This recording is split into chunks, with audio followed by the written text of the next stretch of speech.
Good evening, one, and good evening, all, and welcome to Grid Vision's Wednesday night top split coverage, live from virtual Nashville Superspeedway. I am Jola Castro, up here in the booth with Sheldon Atkins, and down in the truck making it all come to you is Austin Derbyshire. Sheldon, coming off of the Coke 600, the Indy 500, Monaco. What a weekend we had coming off all that. You ready for some more racing? Oh, absolutely. You know me, I'm always ready for more racing, and what a weekend of racing we had last week, too, but we'll get into that a little bit later on in the broadcast. Right now, pulling our eyes forward to what's in front of us, Nashville Speedway. Pretty far step outside of actual Nashville, kind of on the outskirts, but a really unique 1.3 mile speedway, very flat with concrete as opposed to asphalt. And definitely puts on a little bit of a unique show. Kind of reminds us of the mile and a half racing that we had back in the day before they shoved a whole bunch of banking in all the mile and a half tracks. So a lot of break needed here as opposed to, say, a Las Vegas, which looks very similar. Yes, sir. Now we're going to jump into things a little quick tonight. For the picks, I'm going to take Sean Conklin tonight. Excuse me, not Sean Conklin. No, he was my first pick. Sean, I had to set you aside and pick Derek Heitman. Derek Heitman spoke to me in a psychic vision and said he's going to be fast tonight. How about you? I think Conklin is absolutely a great pick. I got to go, though, with that 23rd on the grid, but the 8 machine on the track. I got to go with Dan Shamoon. I just feel like this is a place that kind of works into his wheelhouse. I remember being pretty good here in the trucks a couple years ago, so be interesting to see what he gets done. And down in the truck, it's going to be the number 20 of, I believe that's Joseph. Oh, Joseph squared. Joseph squared. I'd love to see it. The JoJo. And here we go with the starting grid. First things first, on the inside in the pole position, Quentin Warman. Number 2, Sean Conklin. Row number 2, Joseph. And Noah Bitts on the outside. Row number 3, Tommy Gossett with Paul Bergoli. Chris Wilhite with James Holzer. Noah Hodgson and Brendan Emil. In 11th place, we got Derek Heitman with Luke Christian to the outside in 12th. 13th is going to be Johnny Baldridge with Justin Levine starting 14th. 15th place is going to be Richard Garcia with Zach Range starting 16th. 17th is going to be Bradley Weileman with 18th starting off the grid. Here's going to be Justin Nanke.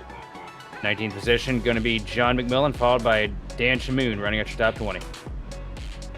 21, James Houghton. 22, Dylan Banks. 23, Tyler Luttrell. Brandon McKissick. 24, 25, Chad Oxendine. 26, Maggie McGuire. 27th, Jonathan Evans. 28th, Caden Diedrich. 29th, Luis C. Rosera. And 30th, Diego Morales. There goes the pace car. I'll round out the rest of the field here in a second as we watch things go into the zone. There's the green flag, and we got things going. Diego Moraes in the back with Michael Battinson, Jacob Klein, Diego Ortiz, Joshua Latka, Jamie Knopf to round things off as we get things started here in Nashville. Down to turn 1, Quentin Warman going to take away the lead, take away the point here from Sean Conklin. Conklin going to fall back in the line behind him down the back straightaway. Warman charging it down to 3, going to try and lead the first lap here as the majority of the field goes single file. A little bit further back, we got a bow, though. Tommy Gossett down to the inside of the 88 machine of Noah Bitts. Bitts struggling, trying to find the outside lane momentum to pull him up. Not going to work. Tommy Gossett going to take the spot here in 1. Gossett making his way out. Another few people changing positions as things go. Noah Bitts moving back up into 5th now. There's still a good amount of movement just around the 5th, 6th position right now. You can see a lot of 2 wide situations going on there. Right now, It's Paul nose to Bergoli. nose. Right now, Paul Bergoli working the outside line. Noah Bitts gets really loose, just about Whoa, loses it. whoa, It's he's around in back front up. of the field. Huge crash on the front straightaway. The 51 machine of Bradley Weileman's going to get caught in it. Oh, no. Here in just for a second, I thought he was going to keep it off the racing line. No, sir, not today.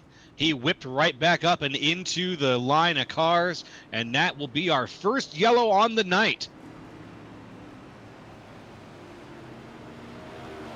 That's huge contact for the 88 machine of Noah Bitts there. And he looked very edgy here to start this thing out and got into the corner, and it just looks like the thing came around on him. It's so easy to do. See him up the hill a little bit. Then right there, it just starts to come around, and it never comes unstuck. And then right back up the track. Once he gets that right, the wheel turned to the right there to try and counter steer it, it just snaps the car once it unloads off of the banking right up into traffic. Yikes. Here we'll get one more point of view here with the ride along with Bitts. We can see there it is. He starts the counter steer, and it's just at that point he already knows that he's just along for the ride. You can almost hear him. There he is now. It was all the way through the corner. You could tell that, the car looked like it was fine, looked a little bit on the snug side, honestly, coming into 3, but you see how quickly it crosses over in this next-gen car.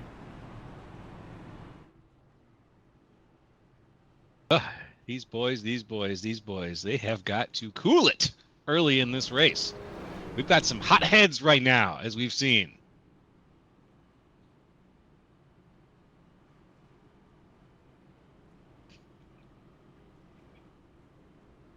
Excellent time to slap in a soundbite there, by the way, Joe. That was actually pretty seamless.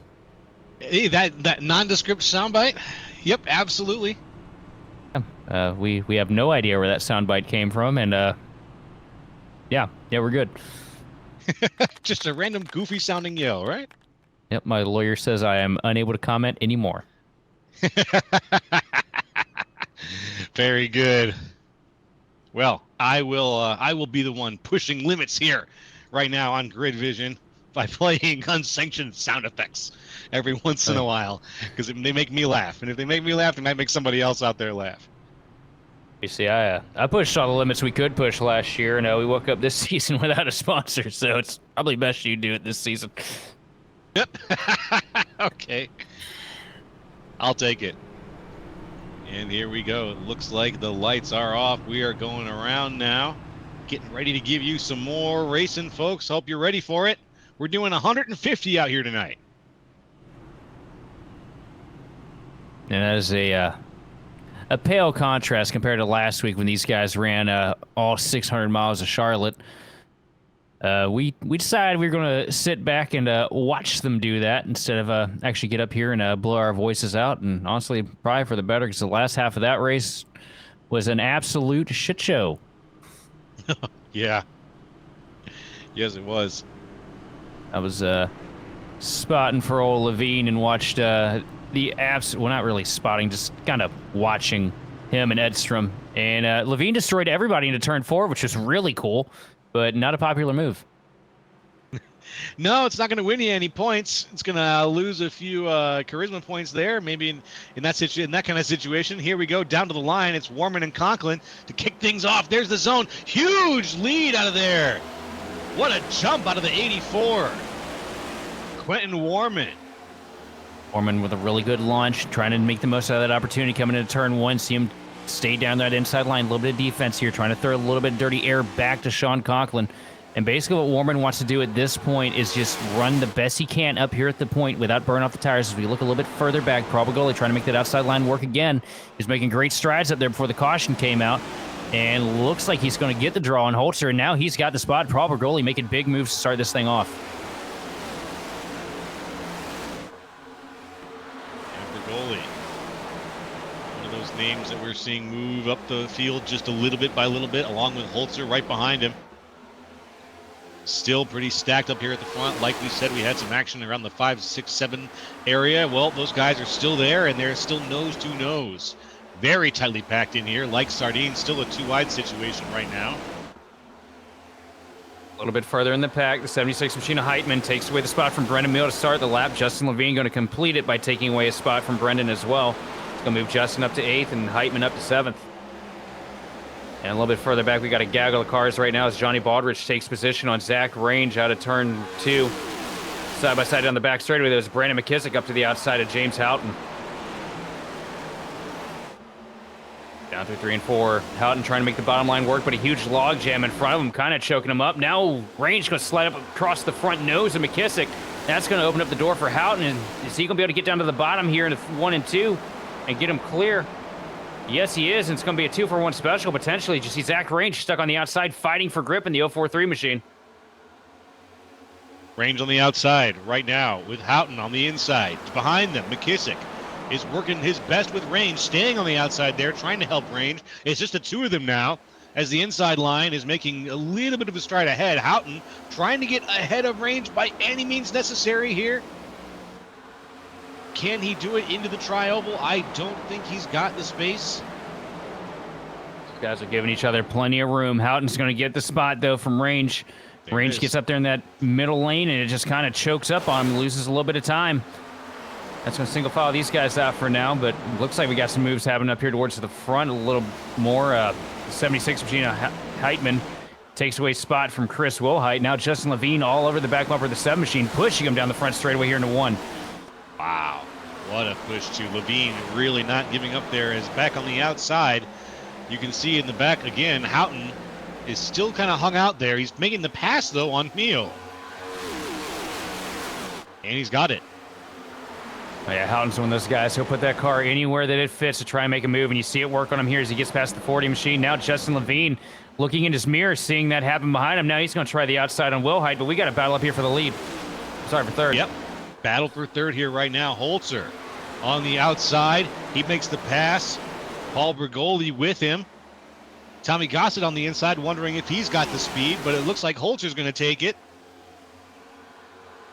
Gossett right now, he's down there on that bottom lane, losing a handful of spots here. I think Tommy's trying to be really calculated with his tire management here, knowing how easy it is to burn that right front off here at Nashville. Kind of taking a parachute to the back, though. I wonder if he's giving up too much too early. We'll see. There's been a lot of burning up the tires here at the front of this race so far already, as we've seen. But no one else has bit very hard in terms of making, sliding their own car out from under them, thankfully. Everyone seems to be in control of their vehicle right now. We do still have a 4-car situation with Michael Batson a little bit of ways back around the 21 position, 2 wide by 2 wide. And that's evening itself out as these guys are all getting strung back out into a single foul situation. Batson, though, almost with a little bit of contact with Luke Christian. Very close there, Luke Christian getting up almost into the door of Batson. Well, back in the chat at Nicholas Roman, there's some things that you can admit to, but nobody really asked, man. That's a rough one. That's a rough one. That's a rough one, brother. Nicholas Tic Tac Roman. Poor fella. I just had to catch up with that. Before the lead, no Tic Tacs involved up here. As you see, the 17 machine of Holzer taking the lead early here as he powers around the outside of the 84 Quentin Warman.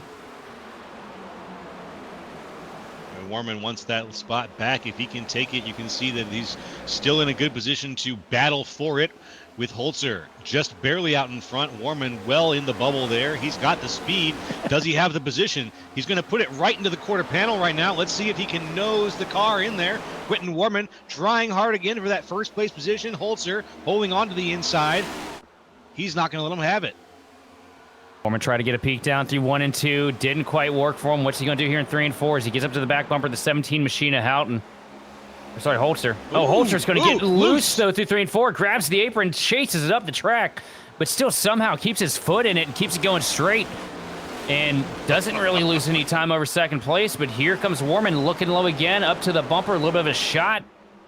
And Warman's going to get tight, but Holzer's going to get loose again through 1 and 2. Oh man, that car is on ice right now. Holzer is on borrowed time. I got a feeling that if Warman gives him one more good shot, we're going to see Holzer all over this track. And it's not going to be anyone's fault, but I think, unfortunately, maybe his own for driving the car just a little bit too hard, with Warman on pace right behind him. Here comes the move from Warman down to the inside. They're side by side now. It's the 84 and the 17. 17 machine of Holzer going to use that momentum to carry him down the back straightaway. And I'm wondering how long it's going to work out for him, though. We see how loose that 17 machine is right now. I mean, he's absolutely swatting flies on the cars. You see him get loose through center that time through 3 and 4. But able to find the drive up off at the straightaway to keep the car in line and try to keep Quentin Warman at bay. But Warman is on a mission right now to try and take this lead spot back. Warman pressuring Holzer. Holzer Oh, down he's loose still on the again. inside. Yeah, he's nervous. It almost seems like he's driving very reactively. Here comes Warman now to the inside. He wants the spot back. He's got it by a nose. Can he hold on to it? Is he going to seal the deal? Sign on the line. Come on, Warman. Not going to happen this time. Holzer's going to pull ahead again with the outside lane through 3 and 4. Seems to be the only thing saving that 17 machine from sheer doom right now. But the one guy that's absolutely loving this happening in front of him, though, is that 54 machine of Conklin. He can see these two out here burning it all the way up. As you see now, the 84 going to take another dive down to the inside here through 3 and 4. Is it going to work this time? He's got a good advantage on entry. And I think he's just going to be able to cross him. Yes, he is. The 84 back up to the lead, but here comes Holzer diving back down to the inside on the front straightaway. Holzer's mind is writing checks that his car is actually cashing. And I've got to say, it's pretty impressive at this point. If I was Sean Conklin, though, at this point, I would also be a little bit puckered, because this can quickly turn into a situation where one of these cars is 90 degrees in a direction that's not going to mean facing forward. And that, for Sean Conklin, is going to mean some obstacles on the course. Tell you what, Holzer's giving it every bit of gas he possibly can to try and make that happen, but still making it stick as he takes the lead back away from Warman to the start-finish line here. Holzer's going to lead lap 22. And it looks like he's got the 84 machine at a little bit of a cushion right now. Little bit. Just a little bit. That cushion is enough for me. You know what? At this point, Warman might be thinking to himself, I need to wait. I need to find that shot, and I need to drive more defensively when I finally get in front of this guy. Problem with that is if you try that with Holzer, Holzer's going to drive into you. And if that happens, you're both going to be screwed. See Holzer now trying to go up to the top, trying to get the arc into 1 and 2 to keep the car alive. 84 machine of Warman making up more time, running all the way down on the paint through 1 and 2, up to the back bumper on the back stretch here. You can still tell that 17 is just a slight bit on the free side. As he loose all the way through the corner here through 3 and 4, but still able to keep the thing going. I mean, huge tip of the cap to the 17 machine of Holzer, because that car should have been backed up into the wall about 4 laps ago. Yeah, the way he's been driving it, you're absolutely right. He is, but it seems to me in this side of the booth that Holzer has got a pretty incredible feel for the vehicle. Like it's an instinctive style of driving. That's not one that seems to be working well with the other drivers. Obviously, Warman can't quite get the pass cleanly, but it's working really well for Holzer. And I just, it's got me on edge. It's got me thinking that at any moment now, Holzer's going to be the cause of some calamity, some holy calamity up here at the front. Well, the car may be free and Holzer may be driving, the absolute hell out of it, but I mean, it's Holzer at the same time, too. If there's anybody that can keep a car like that underneath him, it's going to be that 17 machine. As you see the 84 of Warman diving down to the inside again through 3 and 4, and I just don't know that this is the end of the track where you're going to be able to make it work, because Holzer is so strong in that corner exit on the outside lane through 3 and 4. As you see him pull away again here on the front stretch. But I think it's going to work out a little bit for the 84. As you see him still to the inside through 1 and 2. What's he going to be able to do on this side of the track? We haven't seen them like this yet. Through 1 and 2. It looks like Holzer's going to hold the top, though, and he's going to clear him again down the back straightaway. Oof, wow. Oh, and huge block down the backstretch. Range is going to chase the 44 machine all the way down to the paint almost into 3. Side by side through 3 and 4. Yeah, they're still fighting it out. Down there on the inside, Tyler Littrell. Littrell, who I think has his own mug on the car. I assume that's him. Looking good there. Tyler Luttrell in ninth right now, up 14 positions. He's going to find a spot just behind Range. Luttrell now going to go up to the outside line, try and power around the 043 of Range through 3 and 4. Range will get a little bit loose on the inside line, a little bit of a bobble.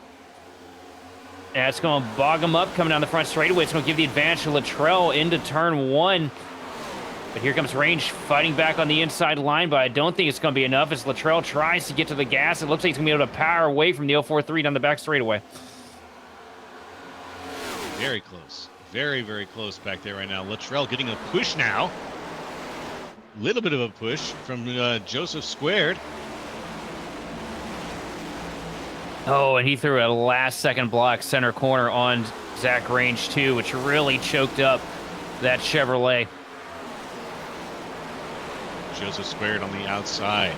Range still on the inside there. And Range is Luttrell really now, fighting. ahead. Range is really struggling with the handle of that thing right now, too.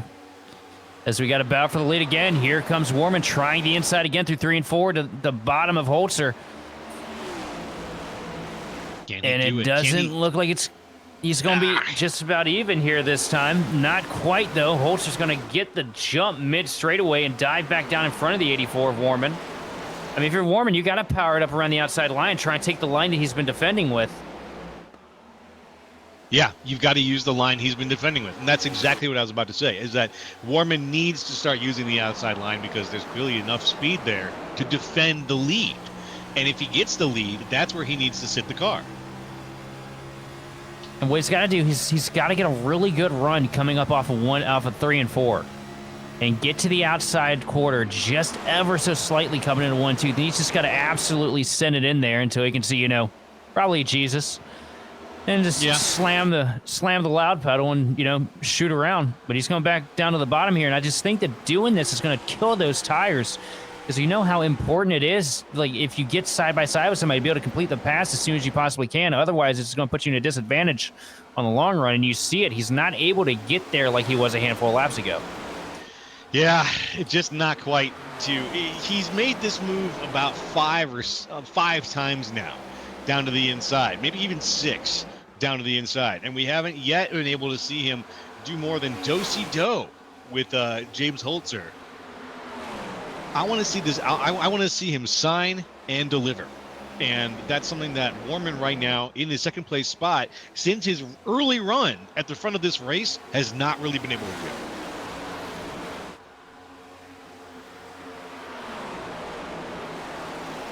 But you know what? That's just the way it is. I don't know, Ken's in the chat saying he's just riding there, but personal preference, man. I like to take that car that's a little bit slower. Let me put them in between me and the car that I know will probably in a power move here for Warman as he sends it down in through 3 and 4. And Holzer gets up to the quarter panel, about to go sideways because the 84 machine of Warman. A great job gathering that thing back up, but this is really going to put them at a disadvantage here as Sean Conklin starts to tiptoe his way into the picture. What did I tell you about Holzer? Did you see that huge do-si-do they just did?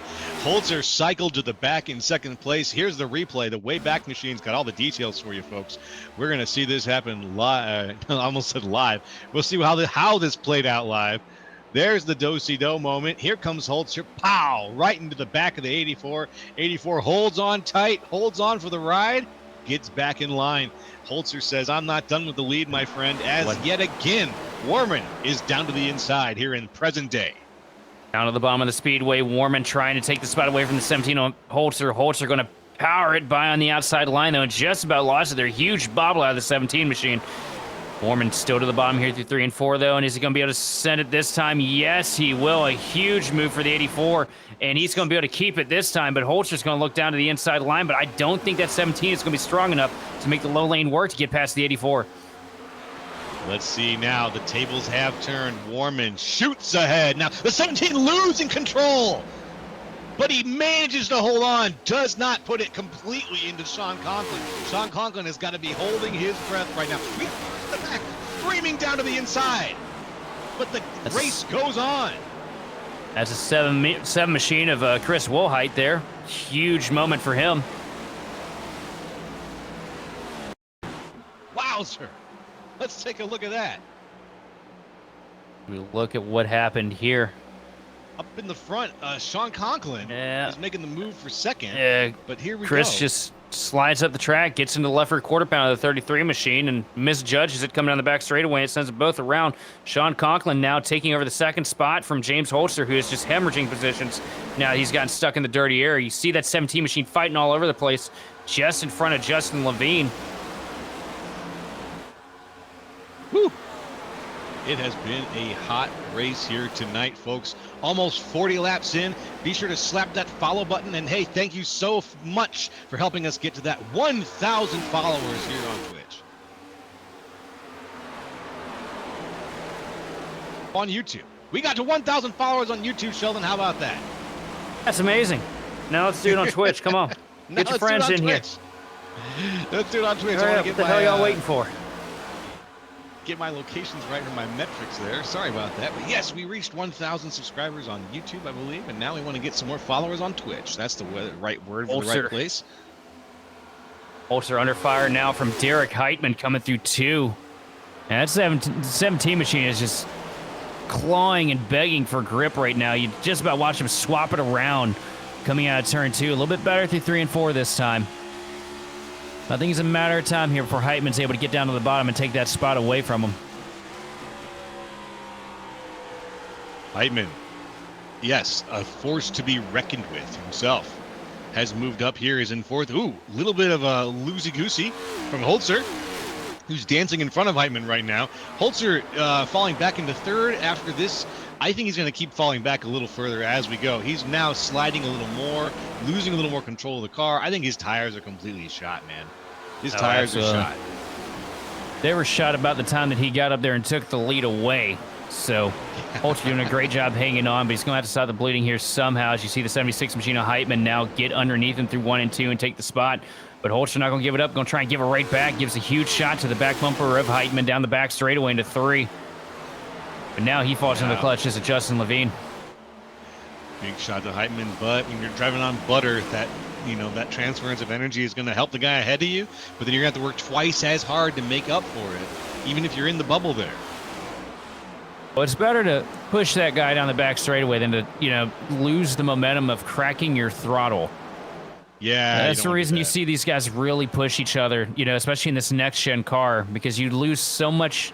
It's not a whole lot of time that you lose cracking the throttle, but it all counts. It all adds up into the grand scheme as we see 4 wide at Nashville, of all places. See Dan Shamoon up there on the outside line with the 40 of Brandon Meal. And, Dan Shamoon around off the nose of, I think, Garcia here through the grass, and that's going to be a caution for sure as he slides back up the track.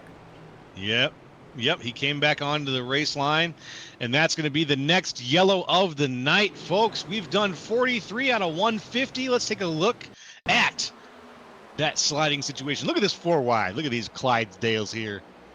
Like parade horses. Perfectly around the corner. And then they try to sort themselves out. Ooh! What you see there is Dan was a little loose. You saw a couple wiggles out of the 8 machine coming through 3 and 4. Gets up onto the front straightaway. The car de-wedges a little bit, and I think he was probably chasing it a little bit. So right on board, and it gets him up into the 40 machine of Meal, and that shoots him right down the track with a huge bit of weight transference into Garcia. And it's just a bad place to be, but it's always a bad place to be when you're stuck in that middle lane, 4 wide. Yeah. And folks, we're going to take a little bit of a break here at Grid Vision, and you can too, because when we get back, there's going to be even more racing here from Nashville with the NiS Wednesday Night Top Split. Don't go nowhere.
Racing isn't easy, but experiencing it is.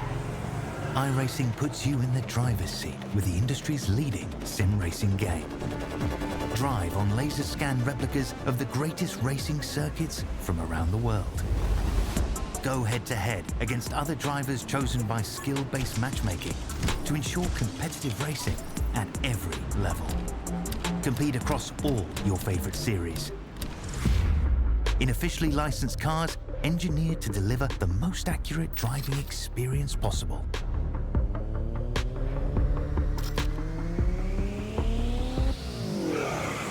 Join a race or host your own with players from across the globe. Race against the computer or in a league with friends. Feel the thrill behind the wheel. Visit iRacing.com.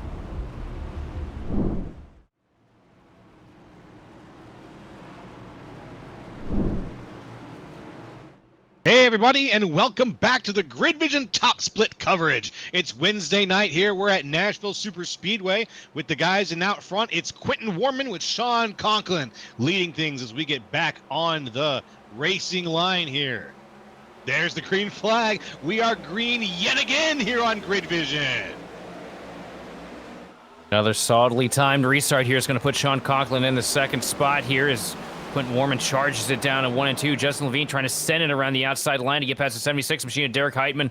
Loses the nose a little bit. Derek Heitman going to take the third spot back as quick as he lost it. And everybody up here at the front kind of single filing out. It's a huge dive from Joseph Square to the inside of the 17 machine of Holzer. Holzer gets a little bit loose. They make a little bit of contact down the front straightaway. They're still hooked together. Holzer not trying to give up the spot, and Joseph Square trying to take it. Now Joseph dishing what he was just dealt back to Holzer down the front straightaway, and Joseph Square is going to come out the victor here in a 1 and 2. Wow. That was some tough driving here as Holzer gets on the horn to let Joseph know what he thinks about that, I'm pretty sure. Didn't quite hear exactly what he said, but that was some tough door-to-door racing there that these two survived, which was very fortunate for everybody around them, especially for McKissick, who's right in the middle of it.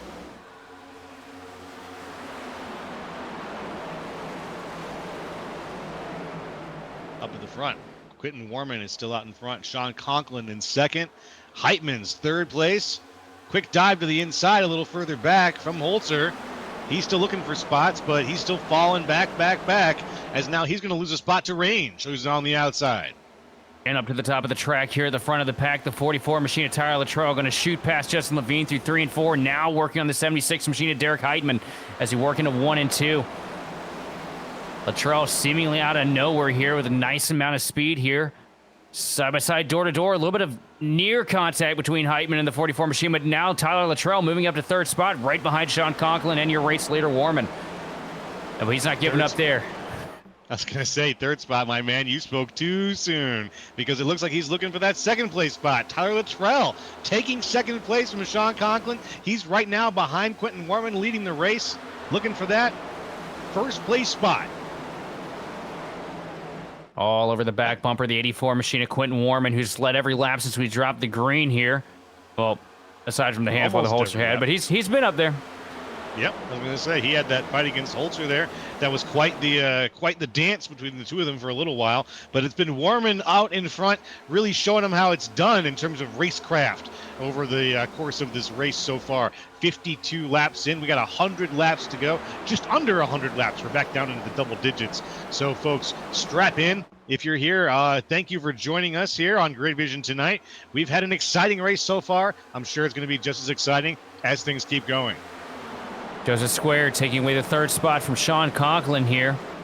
Looks like Sean's starting to adopt a bit of a tire management strategy himself in the 54 Napa Auto Parts machine. As he slips back to fourth place here. Tyler Luttrell trying to get a look down to the inside of the 84 of Warman, but not able to find anything in a 1 and 2. A lot of cars stacked up still in the middle there. We got Oxendine and Hodgson. Oxendine on the inside. With Bergoli on the inside, Oxendine on the outside. A couple of 2x2 situations still going on here. While the front's back to a bit of a string of pearls, we still have some people who haven't decided exactly where their car is going to sit in this long string of cars. Right now, watching Paul Bergoli work the inside line, trying to get past the 77 of Oxendine. Not quite happening, though. That outside line is just really showing to be the place you want to be if you're trying to defend, as the 77 Hardy's machine follows it back down to the bottom. A little bit of contact, though, from Bergoli, but Bergoli almost loses it, and here comes Hodgson around the outside now. Hodgson, maybe. Beautiful livery on that car, by the way, on the Hodgson's vehicle there. That gorgeous number 12 has got the outside line pretty much locked down. One car He's still stepping behind out. Oxendine. That's Meal. And Meal with a huge dicey moment down the back straightaway into 3. Just about lost the 40 EPI machine. Does a great job gathering it back up, but now he's side by side in a fight with the 77 of Oxendine here on the front straightaway, and it looks like Chad's going to take away the spot. Yeah, he's got it. That outside line's got the speed tonight. I think Meals maybe has it by a nose right now, but if he stays where he is, he's going to be fighting a losing battle. I got to give a quick tip of the cap, too, to somebody that we don't really get the chance to talk about running well. That 17 machine of Johnny Baldridge. He was running around 11th the entire first run. Lost a handful of spots here on this restart, but got a feeling he's probably going to be able to gather them back here. Probably the best we've seen the 17 machine run on pace all season. Good run here for Johnny Baldridge. Very good run. Oh, just about losing on the back straightaway. The 40 machine of Meal again. A little bit of contact with the 77 of Oxendine. These two still stuck side by side here through 3 and 4. And they were about to split the difference on Zach Range and put things 3 wide. I can see that was in the eyes of Chad Oxendine. He said, I'm going to make that move, and we're going to go ahead and put Range. Oh! Range is in danger of getting flushed right down the middle of these two cars. As ahead of him, James Holzer is still dancing around. Range right now is trying to do anything he can but follow the 17 machine and Holzer through the corner. He thinks that he's better than that 17 machine. He's trying everything he can to get to the outside to get past him. As, a little bit of contact, a little bit further, just a spot back. Gossett slides up the track, almost gets into the door of Hodgson. Ooh. Wall contact a little bit. It's just a brief one, but it's enough to cause a little bit of loss of pace off of the forward 17 car of James Holzer.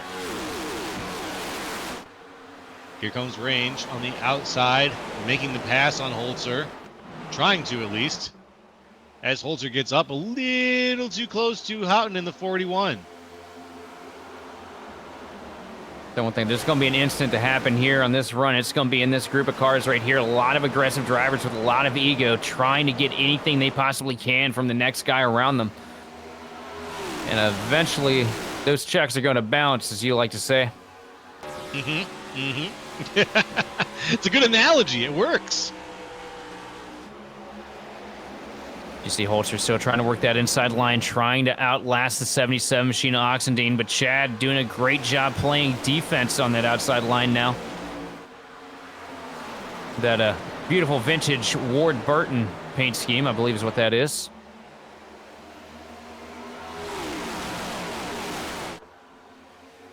Oh, here comes Oxendine making the pass on Holzer now. And he's got it. Is Holzer going to keep driving hard, or is he going to let Oxendine have the spot? Holzer. Holzer's really struggling in this dirty air. Just about loses it in front of Brendan Meal. Squeezes the 40 machine up into the fence ever so slightly. But able to block both lanes, keeping Tommy Gossett and Brandon Meal at bay. Meal's on the outside right now. He had Bergoli with him. Bergoli bounced off the wall, but thankfully he's in the back of that pack. So out in front right now, Oxendine by a car length, with Holzer squeezing him like an accordion in these turns. I'm going to say one thing. Holzer's really struggling with the hand on this machine. Yeah, he really is. Well, hey, let's take a look at the lead. Right now, Luttrell on the outside has things by half a car length on Quentin Warman. The battle for the lead has started to shift as Luttrell slides up and takes the lead from Quentin Warman on lap 63. Smoke him if you got him. Tyler Luttrell up here at the point now. 63 laps into this race, coming to 64. With a power move around the outside line to take him past the 84. I mean, that's the place he's made all of his moves so far, and looks like that 44 machine is definitely pretty well hooked up to run the top lane. Yeah, he's running perfectly No. right now. He's had a good night. Oh, contact. Holzer gets into the back of the 77 machine, chokes up the run a little bit, and gets slammed into from behind by the other 17 machine of Tommy Gossett. Everybody keeps it straight, but that was almost a really dicey moment. I'm still eyes on the situation with Luttrell here. He's out in front, but it looks like Warman is trying to find a way to maybe steal his spot back if he can get enough momentum, but we've seen Warman do this before. He kind of sits back a little ways. He doesn't burn it up. He lets the guy ahead of him burn it up for him. And then during either the next caution, if we have one, or if we get into a situation where people are being, pit stopping, that's when Warman's going to potentially have to make his strategic move. I mean, there's a reason why Warman has a different license color from everybody else out here. He's a real smart, crafty driver, and he's gotten to the places that he's gotten here on the service for good reason. Really talented wheelman behind that car, always thinking a couple laps ahead of everybody else. Yeah, look, I'm sure my analysis is probably 2 or 3 steps behind in the 4D chess that he's trying to play right now. So I don't want to try to read too much into what Warman's doing, but all I can really tell you, folks, is what I'm reading in the tea leaves. And what I'm reading in the tea leaves is that Warman is far from giving up on first place.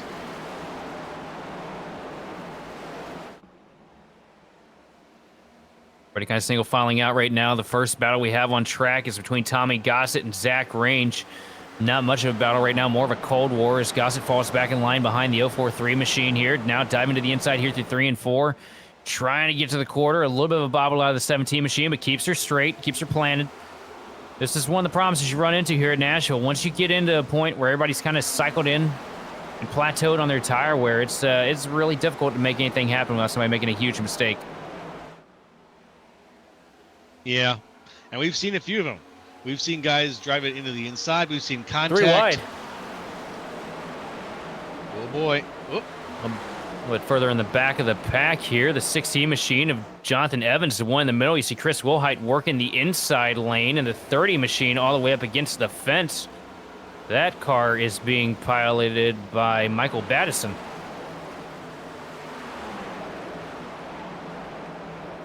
That was definitely contact. We're still 3 wide right now. Oh, it's getting close, and there is contact. A little bit of ping pong effect. Ping pong. I quit trying to talk. I give up. Back and forth, to and fro. I need to go back to speaking school or something. That's okay. You did great. Ward Burton there for about a half a second. Chris Wilhite trying to make the inside line work, but so difficult to find the advantage. The 16 machine gets a little bit of a slide through 1 and 2. That's going to give the position to Chris Wilhite. And Jonathan Evans really fighting with the handle of that machine as he almost loses it coming out, too. Now they're 3 wide again, but this time Dan Shamoon is the one on the bottom. Oh, man, these guys cannot give up this 3 wide that they love doing. I'll tell you, there's not a person in this pack that loves going 3 wide at Nashville. Evans shooting forward right now in that pack.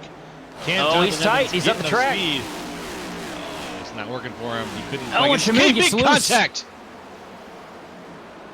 That was a massive door slam from Shamoon, who's still putting it up to Evans now.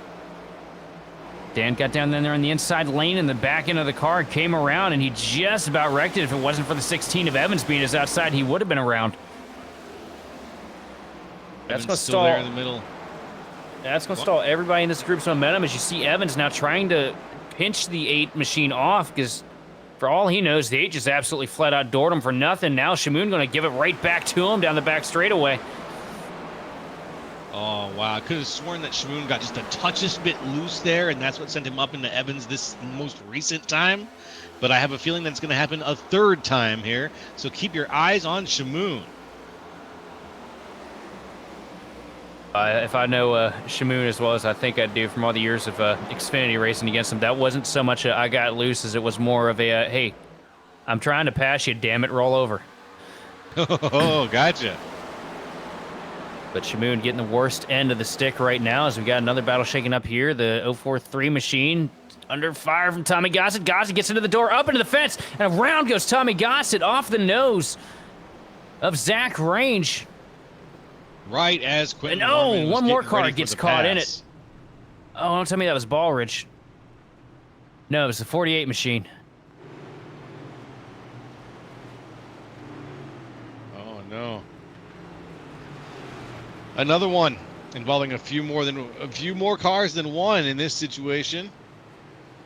Luttrell was just about to lose his lead spot to Warman. And as Warman made the dive, that's when the yellow came out. About 74 out of 150. See what happens here. Tommy sends it into the corner pretty deep. It's a throttle and nose just doesn't plant on exit the way you need it to. Car starts to push up a little bit, gets into the door. And once those two machines make contact, it's so hard to pull them apart. And Tommy just two of them kind of rode each other off into the fence there. And that's what caused that incident. Tough break for Zach Range and Tommy Gossett, who are both having stellar runs here. Yeah. Let's see if Paul Bergoli's on board here. Yeah. Yeah, you know, poor Paul, I mean, he didn't even have an opportunity to react, could not see those cars until he was out of the corner. And by that point, you're already committed to where that thing's going. You can't really crack out of it and pull down the track. So rough break for Paul Bergoli. Yeah, unfortunate. You always kind of hope those little 1-2-man wrecks just stay isolated, but it doesn't always happen.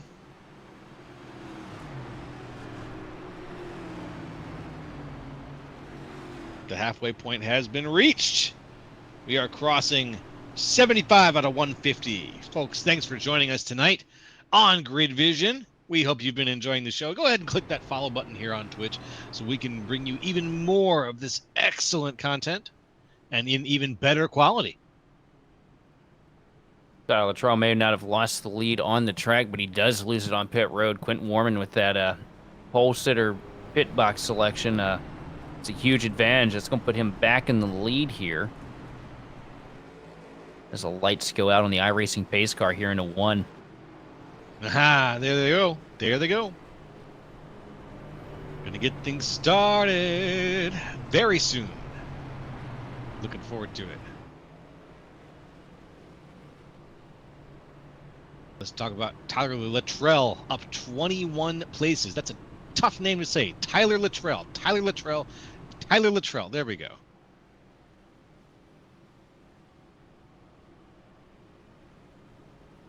Not a hard name to say. Tyler Luttrell.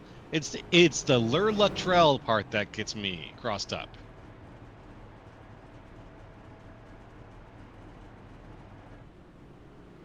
Oh no. Tyler Luttrell says go Yankees.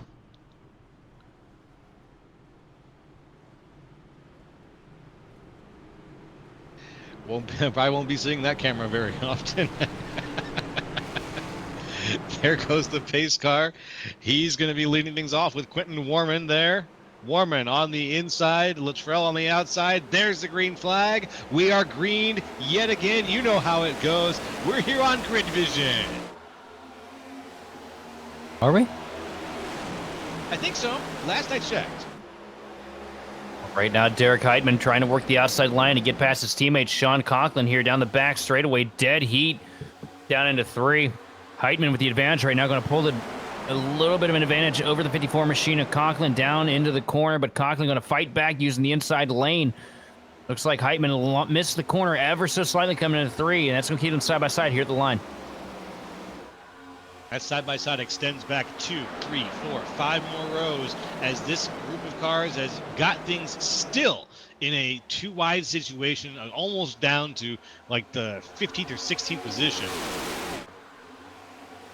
Things are starting to sort out now, right as I speak, of course, but the situation is still pretty heated up here at the front. Heitman barely holding off Sean Conklin, who's halfway past him right now. Down on the inside goes Justin Levine. Oh, he's going to give a Following push to the back of Conklin. Conklin, too. No, he's going to push Conklin and keep them squared up into 1 and 2, side by side with each other. Justin's playing the game right now. He's going up to the top, through the corner to try and get the momentum, and he's what's tiptoeing down there to the bottom to get pushed to the 54, but he sees the outside line. It's what's working. As you see him lock bumpers again on the back straightaway into 3 to try and give the push to the 76 machine, because he wants to get up here past Conklin and fight for this win himself. If only, if only. Here comes the 76 around. Heitman, but at the front, there is a lot of fighting going on for that second place spot, pushing for the first place spot. Luttrell on the outside has a lot of help. He's going to use it. It looks like he's having a little bit of trouble keeping things straight, though, but Luttrell is going to use that help on the outside. He's going to make the push. He's going to get his car about a halfway. Nope, 1 full car length Going ahead. 3 wide behind him. Slot in front. 3 wide behind him almost was a bad situation. The 12 machine and McKissick not able to hold the bottom, clip the apron a little bit, almost slip into the door of Joseph Squared. They all keep it straight. But now at the point, Tyler Luttrell, and following him is Justin Levine. Heitman still side by side with the 84 Machina Warman here at the front straightaways. You see Levine up at the front of the pack, go to the outside line to try and get the advantage on Luttrell. Not going to happen this time, though, as he tucks back in line through 1 and 2.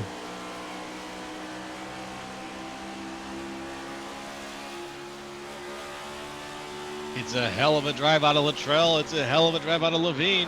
Levine's in second right now, up 12. Luttrell's up 22 right now.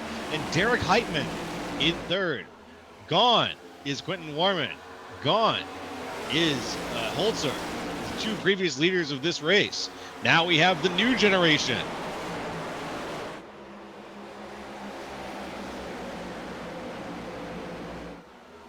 Speaking of which, here comes Levine on the inside, trying to make a pass for first. At the bottom of the track here into 3 and 4, Levine with the advantage over Tyler Luttrell, but we've seen how potent the outside line is, but a little bit of contact between Derek Heitman and Luttrell is going to give the advantage to Justin Levine coming out of 4. Justin Levine, now your race leader. Very good position to be in, especially if you are Justin Levine and you know how to lead races.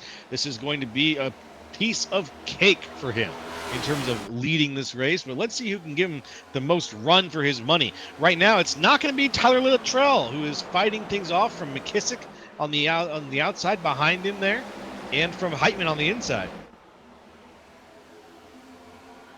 Heitman gets close to the quarter panel again, coming out of 4, but Luttrell's going to have the advantage. Luttrell cycles back down to get to the back bumper of Levine, try and make some kind of a move to possibly get back up to the front of the pack. As you see McKissick still trying to work that outside line to get past Derek Heitman, but everybody kind of mired right now where they're at. That's a good way to put it. Mired is a good way to put it. They are bogged down by the cars around them, which are causing them the most trouble, for sure. Oh, contact through 4. Heitman and McKissick come together, coming down to the front straightaway here. It's not pretty.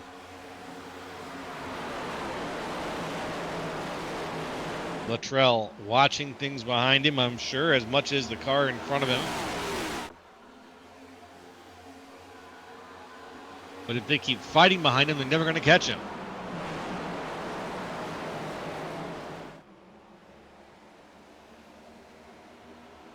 Contact again. McKissick shoving the 76 Machina Heitman up the track through 3 and 4, but Heitman hanging with it the best he can. Now, we've seen it a couple times, and I'm wondering if Derek Heitman's going to send that one right back to him, same-day shipping. Yeah, we've seen it. Heitman can hang. You know, he can hang with the big boys up there at the front of the list. He's a fast car.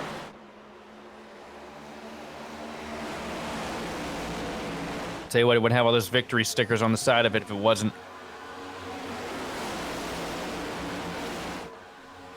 Ben doesn't really pick slouches over there, that's for sure. No, sir. Right now behind Heitman, it's 2 wide with McKissick and right now behind Luttrell, it's 2 wide with McKissick and Heitman.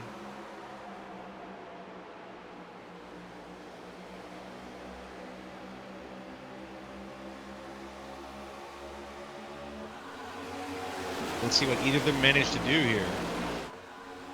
Things for sure, and they're not going to give each other much room here. Working through 1 and 2. McKissick still trying to work that inside line to find an advantage, but Heitman doing a good job holding up the outside lane. And it's just so difficult to find something to make yourself better than that other lane here at Nashville. You know, we've got the options, but they're so close. The way this track widens out. Yeah.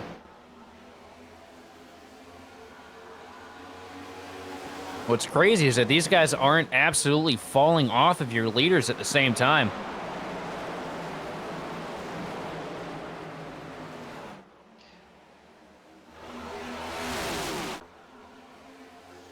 Still a number of 2x2 situations going on throughout this line here, Sheldon.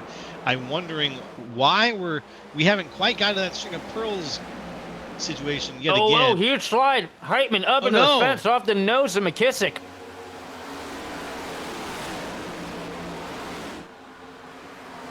We're still green. Keep it rolling. But we may need to go back and take a look and see what happened there. McKissick just slides up the corner there through 3 and 4, gets up and got into the door of Heitman. An incredible job. Oh, and no, Johnny's around. Oh, save it. Johnny's going to save it. Oh, good save. Hey, what, the patience is running out quick here at Nashville Speedway.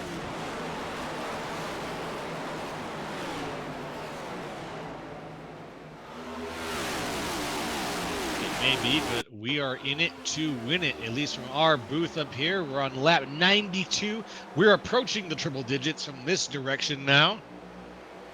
And 12 soon just we'll gets, be down to 50 laps to go. He gets a little bit loose on the bottom in 3 and 4, and it slides him up the track ever so slightly. And since him and Heitman run so close, that's what it was. Gets up into the quarter panel a little bit on the 76 machine of Heitman.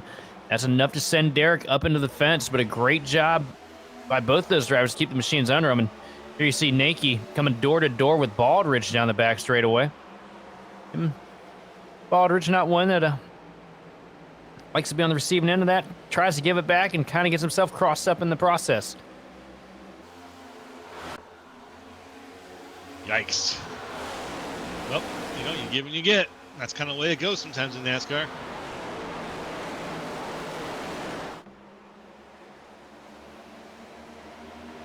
Things are definitely flaring up a little bit here.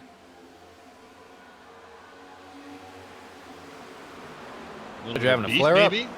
They got creams for that, Joe. I'm not having no. It's for a friend of mine. You know, a friend of mine asked about it.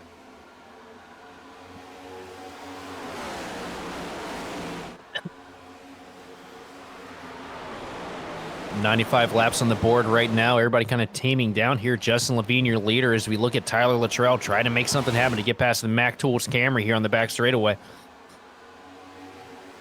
Now, what's he got in his toolbox at this point, besides having tires that probably need to be changed to actually get this sealed? Tyler Luttrell, probably, is what I'm asking here. No, I was going to say Levine probably wishes he had a pipe wrench to throw out the window right now.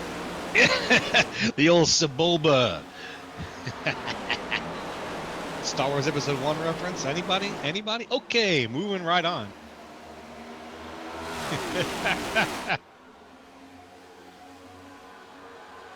See, that was the moment where he actually takes out Mars Guo during the Punta Eve Classic.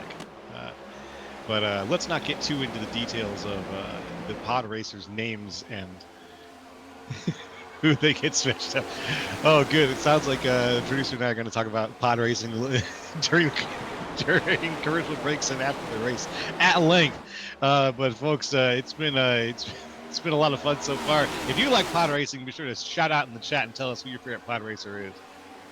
And your racer for tonight, too. Who do you have for tonight in the race? Let's hear some picks.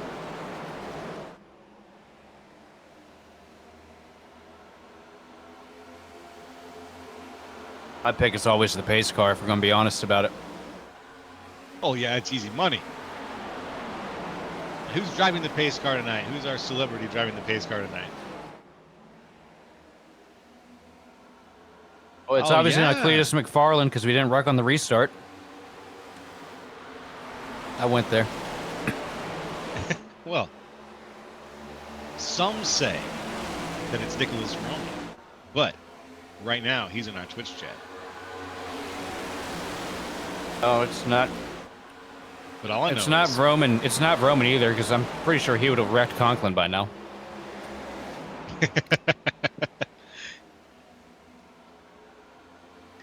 got it out. Here we are. Still a little bit too wide. Who is that out there putting things too wide? That's Joseph right now, fending things off from Schmiel on the outside. Schmiel trying to use that outside speed to get the pass on Joseph Squared. Can he do it? Up ahead, it's also a 2 wide situation. We're looking for 3 wide, potentially, as Warman and Oxendine are side by side just ahead of those two.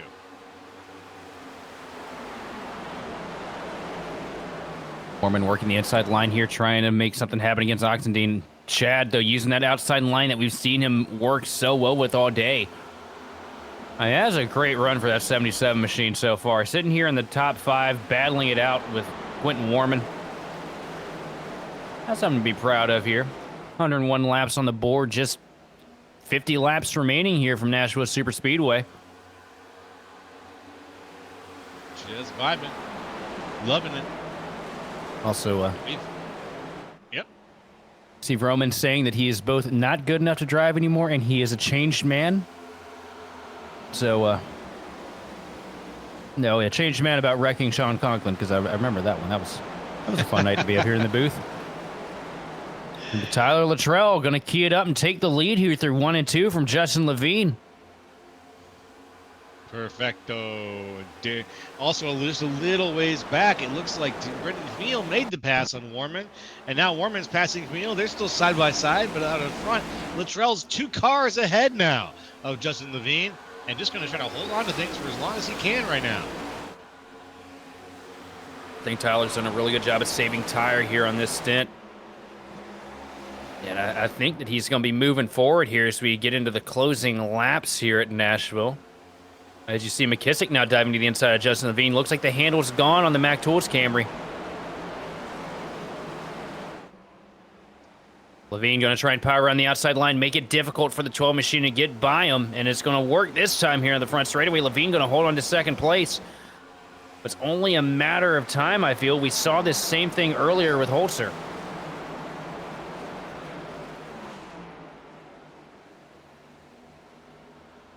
And right now, out in front, Luttrell still a good ways out. It's going to be it's going to need a little bit of help potentially from Justin Levine to close that gap, or Luttrell's tires are going to have to wear out for that gap to close. So watch for one of those 2 things to happen. I think Luttrell is off to the races now, sitting there playing the game here and just, minding his own business, letting these guys burn up the tires, and just pulls around on the outside line and shotguns past him, and now he's run away. Levine doing a good job of logjam in the field, so kind of working hand in hand here, even though they're not necessarily trying to.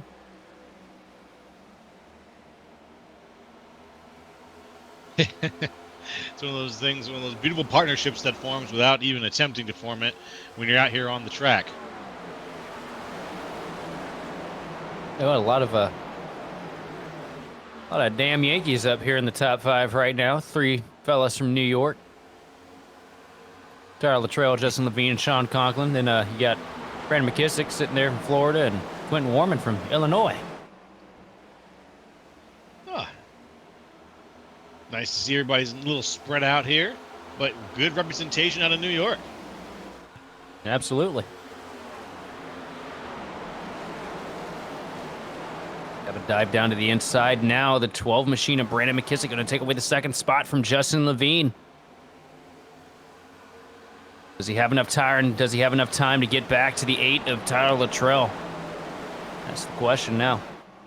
Oh, well, it looks like he's going back to 1955. He's got to stop Biff. Did he make his way up to 88 miles an hour? I don't know. Hopefully he doesn't. Well, never mind. We're not that unhinged. Let me pump the brakes here, guys. It's a good movie. And watch Back to the Future in a couple years. I think it's going to be on the to-do list this week. Oh, contact. Oxidine just about gets lifted up by Joseph Squared through 3 and 4.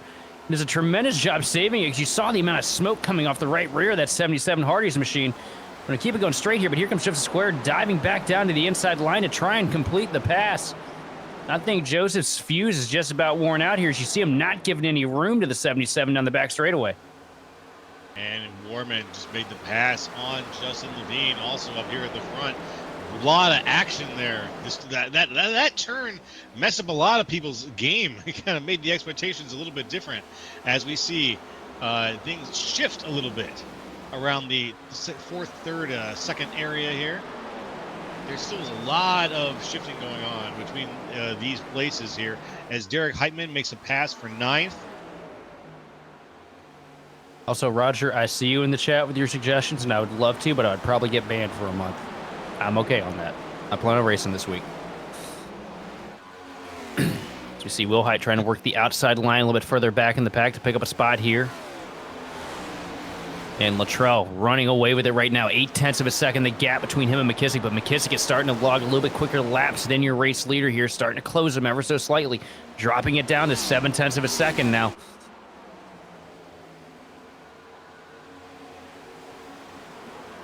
Doing a damn good job, too. That's the biggest advantage we've seen since we dropped the rack at the start of the evening here. Now we got one car around trying to come to pit road. Doesn't look like there's going to be a caution, though, but that's Derek Heitman in the 76. That is a huge incident for him with as good of a run as he's been having. Yeah, that might be the end of the expectations for Derek Heitman to win this thing for me. After changing my changing my pick from Conklin to Heitman, I might have done the wrong switch. Oh, he missed it.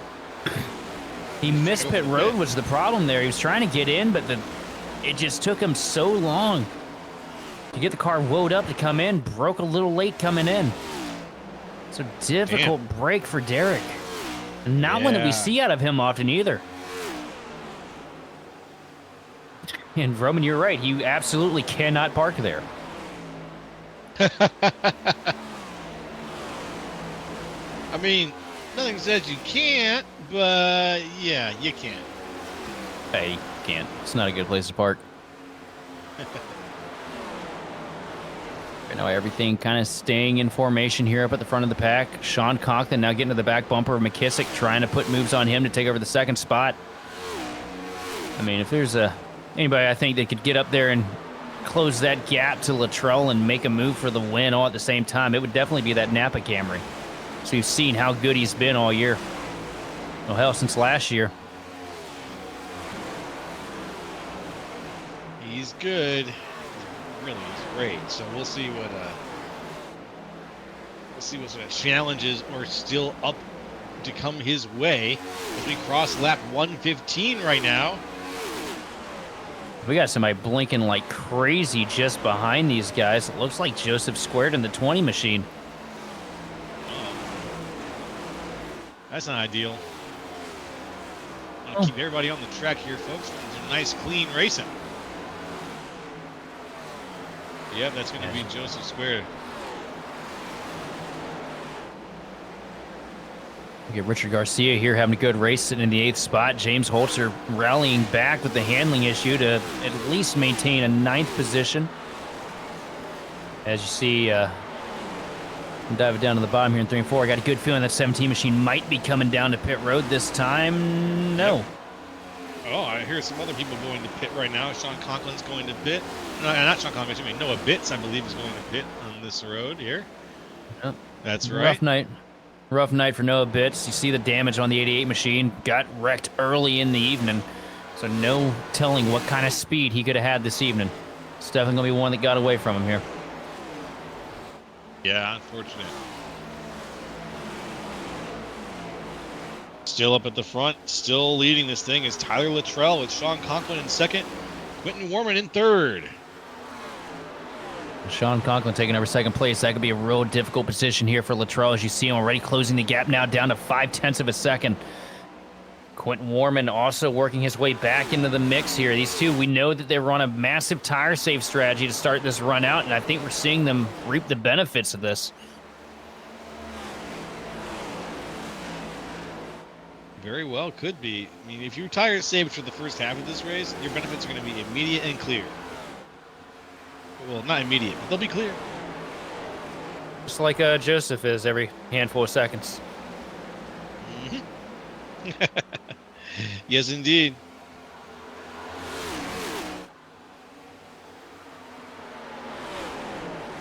Joseph Squared's part of the broadcast is presented by Taco Bell Wi-Fi.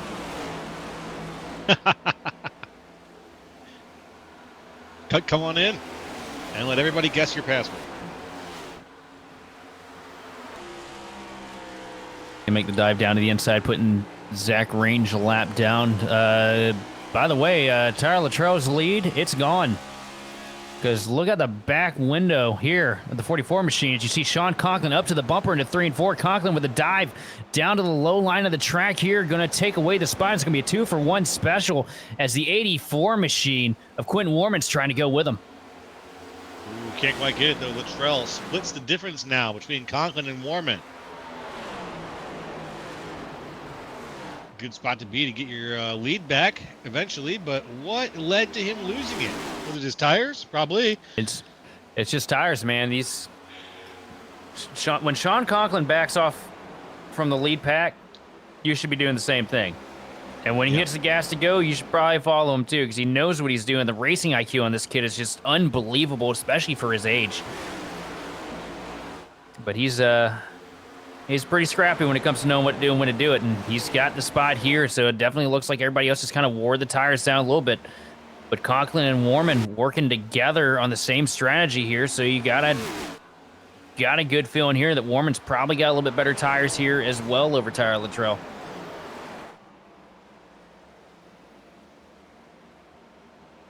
See a little bobble out of the 84 machine coming out of 3 and 4. No harm, no foul. They're going to point that thing straight down the front stretch.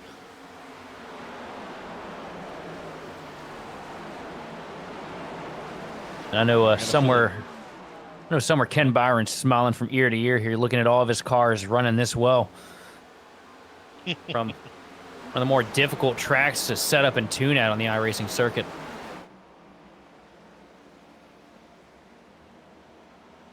I got the feeling Luttrell has like a gadget in his car or something he's going to use, some trick up his sleeve that he's going to use to deal with Sean Conklin's lead. And we're not going to see it till the last moment.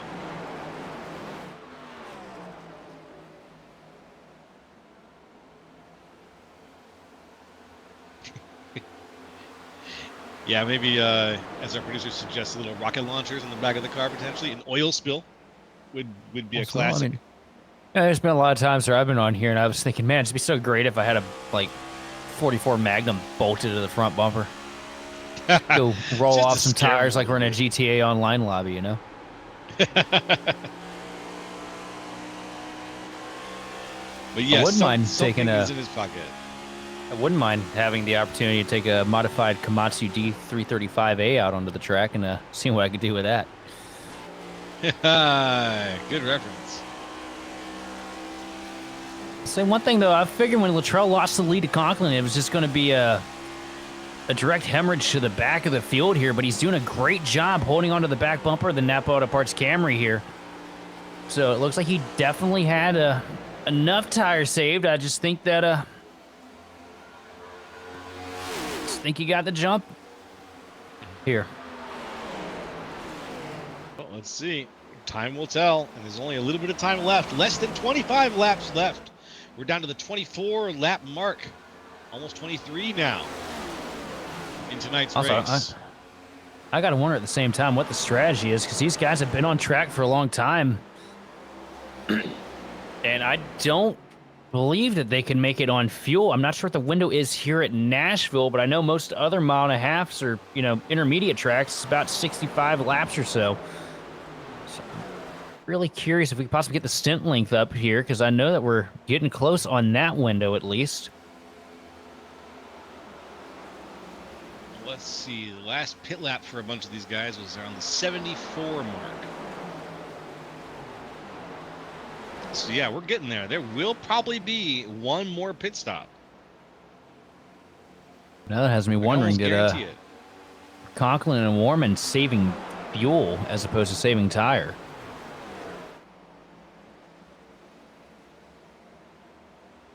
So I can tell you one thing, Interesting. Luttrell definitely wasn't up there at the front.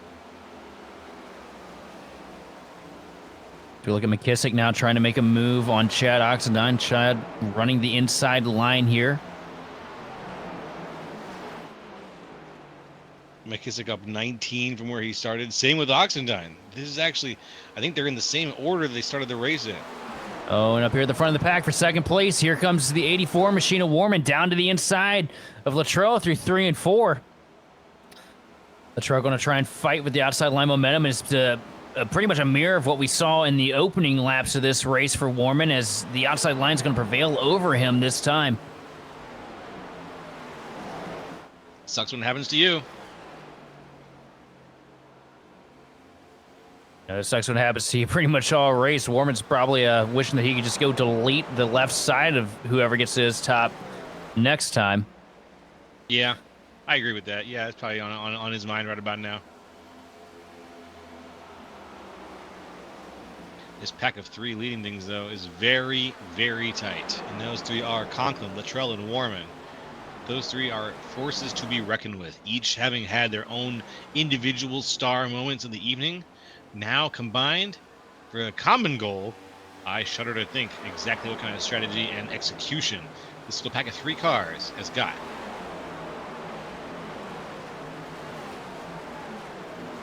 Also, we see the lights have been switched on here from the Nashville Superspeedway. Everything looks a little bit better under the lights. One thing that means is that the old sun is dipped down underneath the horizon line here, which means this track's about to start going through a couple changes here. It's definitely a little bit cooler than it was starting out. It's currently 75 degrees on the surface, track temp down to 84. So, you're coming down pit road one more time, you better be thinking real long and hard about what kind of adjustments you might be throwing onto that thing, especially if we get a caution here. Yeah, you only got a few to make, and a few seconds to use them, basically. So, what kind of adjustments? I don't really have a read on anybody's car right now in terms of seeing what kind of adjustment I would suggest to them.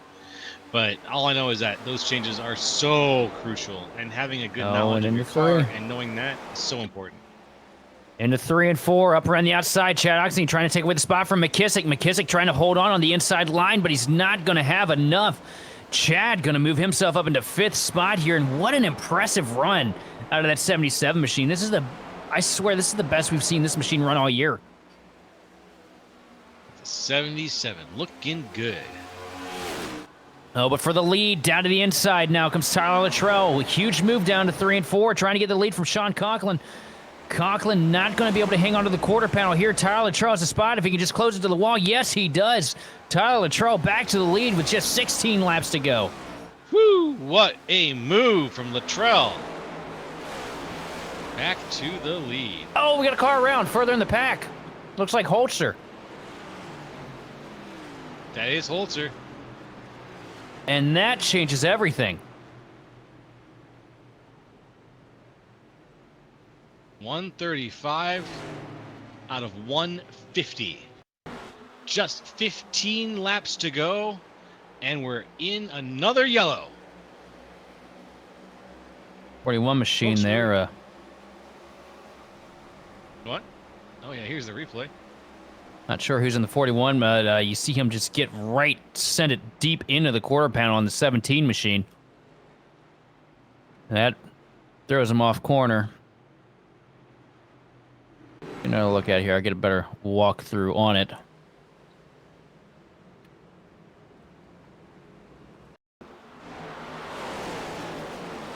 Adams here, 41 sends it in on the quarter panel on the 17 of Holzer. Holzer goes up the track trying to chase it, gets up into the gray. Car comes around a little bit on him. I don't think he realized that the 12 machine was there when he came down, and it's a long slide into the outside fence for Holzer after a really good run. And here comes everybody down pit road, folks. We're going to take a super short final commercial break. And when we get back, we'll bring you the end hopefully here, of this race from Nashville. So stick around.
Racing isn't easy, but experiencing it is. iRacing puts you in the driver's seat with the industry's leading sim racing game. Drive on laser scan replicas of the greatest racing circuits from around the world.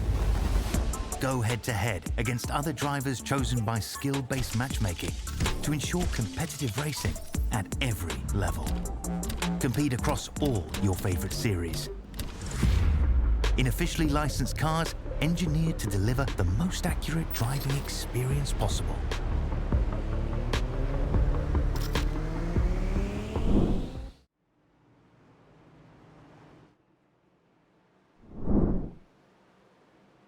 Hey, we're back, folks. Welcome one, welcome all. There goes the pace car. We're going to get things kicked off here with Tyler Luttrell and Sean Conklin on the front row here. It's Grid Vision. It's the Wednesday night top split. The green flag is waving. We are green yet again. Down to the inside they go. And here we are with the end of tonight's race. Lap 139 out of 150. Down to 1 and 2, Tyler Luttrell with the advantage. Side by side for second right now is Joseph Squared and Sean Conklin. And we got a wreck further in the back of the pack. Car around across the field. Couldn't quite get the door number on that machine. It's iRacing sponsored. It's the Junior Macmillan. I had a feeling we were going to get something like that happening in this situation. You get down to like 10 laps to go in a race like this, and you know exactly what happens, what gets into these guys' heads. I don't even have to say it, but I will. So I get paid to talk. Sends it a little deep into 3 and 4, gets into the machine to the outside of him, and Johnny was there when he came back to the bottom. It was just enough to send him around. This is where people are going to start trying to make up places and start to think, hey, I'll make the push now on the first lap, first turn. And we're going to see this happen probably once or twice more before the night is over. I got one more green-white. I got a green-white caution coming up in our future. Oh, it's going to be cautions breed cautions here now to finish this thing out. Such a difficult track to make passes. Got to make passes. So difficult.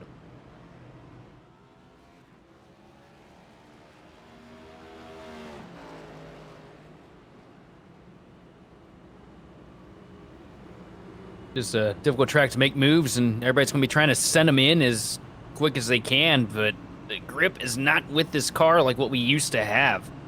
You used to be able to really yaw these things out. You can send these cars pretty deep, but the problem is when that back end kicks out, there is next to no saving it. And when you're in close quarters racing situations where somebody's going to get to the back of you when you go to lift out of it, you're just going to end up going around.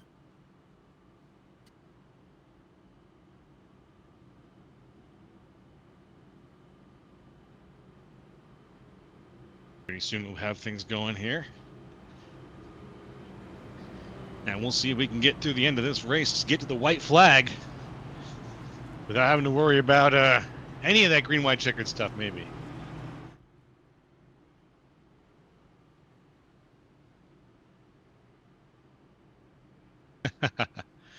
We'll see here.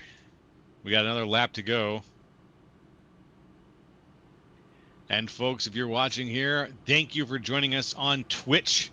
Grid Vision on Twitch appreciates all of your support. If you could do us a favor, hit that follow button. Go ahead and follow along and get notices and alerts about when we're broadcasting, and follow along with us as we broadcast on Wednesday nights to bring you this kind of action full of life and personality.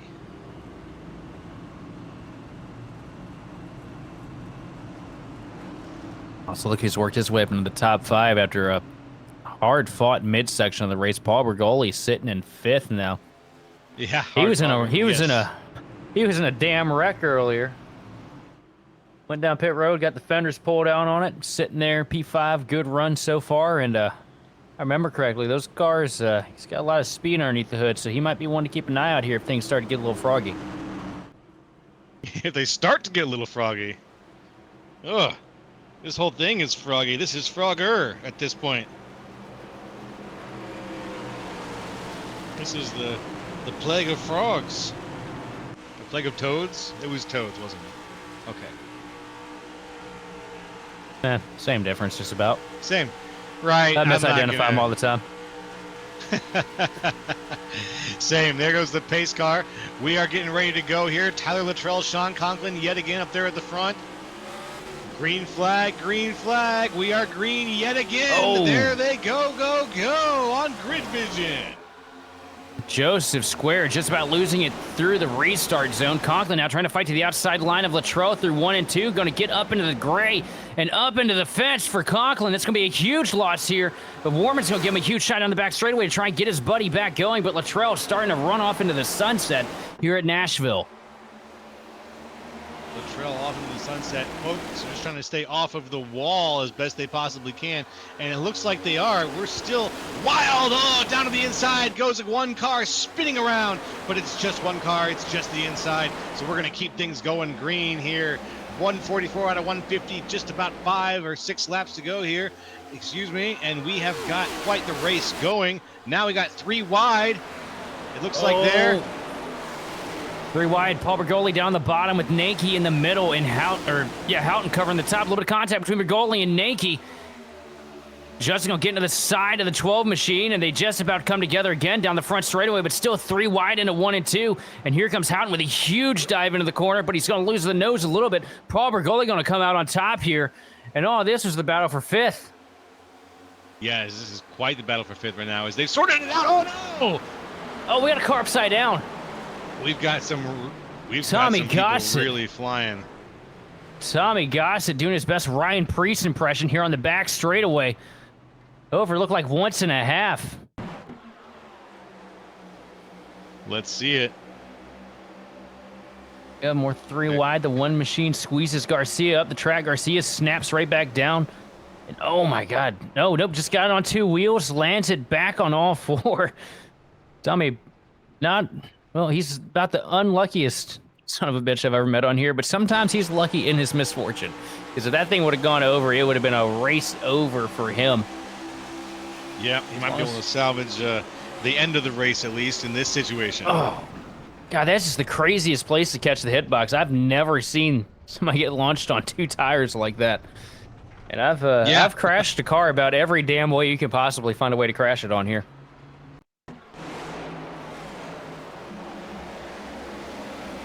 Go back to the replay here. You can see it from another angle. They're in the chat right now talking about Tommy changing his number, and they put $10 down from Ears Pierce saying he's going to change his number after that. And I don't think it's just his number he's going to change. He's definitely going to change his shorts because I guarantee you he's probably Schmidt his pants there. I knew you were going to say it before you said it, and it still made me laugh. Still got me.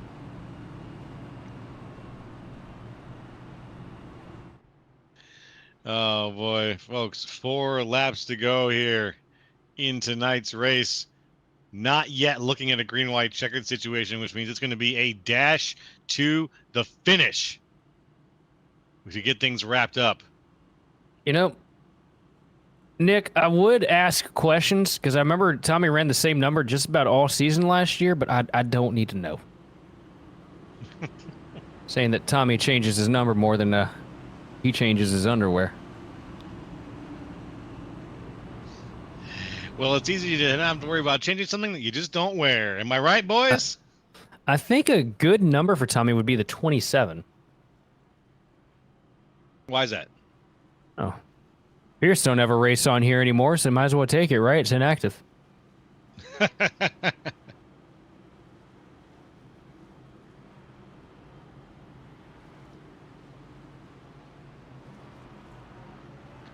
There go the lights on the base car. Oh, I'm excited. We just barely missed the mark for a green-white checkered situation. So we're right at the line where one would be. This might be an organic kind of green-white checkered situation where we're just going to get a restart and it's going to go almost immediately to the white flag.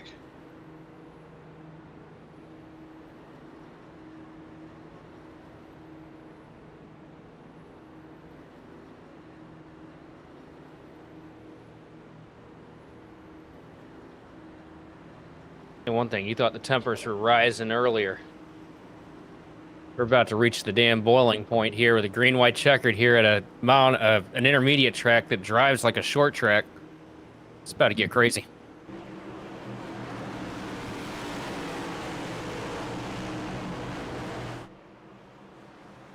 Here we go. Lights are off on the pace car. The tires are staying nice and warm. You can see the 54 out there of Tyler Luttrell. Or excuse me, 54 of Sean Conklin. Doing a little bit of waggling, trying to get things going there. Here we go. Here's the restart zone. We're green. Big launch. Conklin's not on the gas for some reason. Luttrell, however, is with Wortman or on the outside. Excuse me, Warman on the outside. Yeah, Conklin kind of getting a 2014 Jeff Gordon restart here to close off the race. As you see him get back to the back bumper of Warman here out of 2. If he's going to try and get up to the lead, he's going to make the move now into 3, but doesn't look like he's going to be able to get to him here. Huge shot into the corner, going to push Warman forward, but not enough time here for Conklin to be able to make the move. And as we come to the white flag here, next flag is going to end the race. It is in the hands of Tyler Luttrell. How is this going to go? Let's see here. Luttrell leading things out. Warman. Conklin is getting squeezed by Joseph just a little bit behind them. Oh, down to the bottom. Bouncing off the wall. And the bumper, he misses. Missed it. Oh, and he cycles way back. Almost directly into Sean Conklin like a Hail Mary pass. Up into the wall he goes. We got wrecking in the back. It's the white flag. We're finishing this race, folks, no matter what at this point. It's over. Checkered, brother. I didn't even realize it. I was just holding my breath. Tyler Luttrell from seemingly out of nowhere this evening. Gonna bring that 44 machine home with a dub.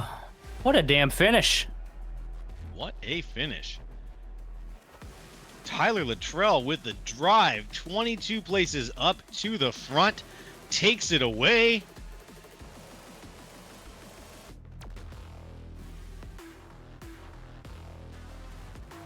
And if anybody watching wants to let him know, we can get him in for an interview just to join us here in the Grid Vision Discord. We'd love to hear from Tyler Luttrell about his race.